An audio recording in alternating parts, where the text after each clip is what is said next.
This story dates back to December of 2003 and saw the White Stripes leader Jack White get involved in a physical altercation with one of the members of the Bondies. What happened? Stay tuned for the full story.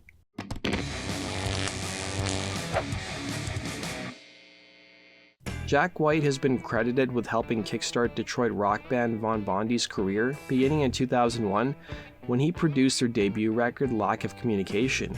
In addition to that, he had the band open for the White Stripes on tour, and he also had the Bondies play on his compilation album, which showcased the garage and punk bands from Detroit titled Sympathetic Sounds of Detroit. Fast forward to December of 2003, both White and Bondies singer and guitarist Jason Stolzheimer were at the Detroit Magic Stick Club for a record release party for the alternative country band Blanche. By this point in time, there were rumors that the relationship between White and the Bondies had soured. Some pointed to the fact that Stolzheimer had badmouthed White in the press regarding his production role on the band's first album, telling Real Detroit Weekly in 2008. What happened was I stood up for Jim Diamond of Ghetto Records, who produced Lack of Communication. I didn't own a computer that had Photoshop, and when the artwork got done for the album, Marcy Bolan was dating Jack White and did it on his computer. He took it upon himself, from what I heard, to put himself as the producer. I never noticed it until I did an interview in 2001, and they said, "What was it like having Jack White producing the record?" And I was like, what? Jack introduced us to Jim Diamond. He was there, but he didn't help write or change anything on the production. The next day I got a death threat on my door from him referring to White, and I gave it to the cops. The next time he saw me, he beat the crap out of me, he'd remember. Regarding that death threat Stolzheimer discussed in that interview, more information about it came out in the 2008 lawsuit in which producer Jim Diamond sued the White Stripes over royalties for the band's first two albums. Stolzheimer explained the threat he received from White, saying he saw a note stuck to his door with a knife in it that held up the magazine interview Stolzheimer did, in which he criticized the White Stripes frontman. According to Stolzheimer, the note had the line, "That's the last time I help you out," written across it. White, for his part, laughed off the claim, saying it was, and I quote, "laughable that he left the note." So let's get back to the events of the Detroit club in 2003.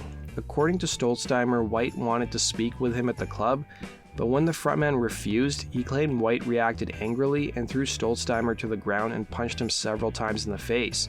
Stolzheimer claimed to have suffered bruising to his right eye, a torn retina which required surgery, and a bloody nose, while White supposedly had cuts to his left hand. In court, White confessed that he had confronted Stolzheimer about the negative statement the guitarist made about him in the press. White would insist that he fought back in self-defense after Stolzheimer threw him to the floor and began choking him. After police completed a 10-day investigation, they asked White to turn himself into the police, which he did. He got his mugshot taken and was released on a $100 bond. 3 months after the incident, White initially pled not guilty to the charges of misdemeanor aggravated assault, and if convicted, White could have faced a fine of up to $1,000 and a year in prison. Eventually, the guitarist and singer would reverse his plea and plead guilty so he could take a lesser charge. As part of his conviction, he'd have to undergo anger management classes, pay a $500 fine, and $200 in court costs. Upon completion of his anger management classes, he would no longer be on probation, and White would also be told not to contact Stolzheimer. Stolzheimer, for his part, would not be charged with anything. Upon closing out the case, White's lawyer would issue a funny statement that would read, "We're very happy with the result, and we're happy that the most highly celebrated bar scuffle in the history of the city of Detroit has finally come to an end." A year after the incident in 2004, White did a Q&A on the White Stripes website where many of the questions centered around his bar fight. White took the opportunity to claim that the Bondies frontman exploited the scuffle to help album sales and exaggerated his injuries. He would reveal the entire event was completely exploited by him, his band, and his managers and legal professionals. The two of us did have an argument and I did spit at him, but what he doesn't say is how he then grabbed me to pull me down and pulled out a good deal of my hair.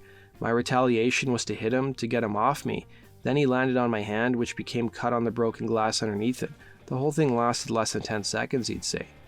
So you're maybe wondering, did Jack White learn his lesson? Well, in 2005, according to the Irish Examiner, he claims he would do it all over again, saying, "It's definitely something that should have happened a long time before that. I don't know what took me so long," he'd say. So that does it for today's video, guys. Thanks for watching. Be sure to like button and subscribe, and we'll see you again on Rock and Roll True Stories. Take care.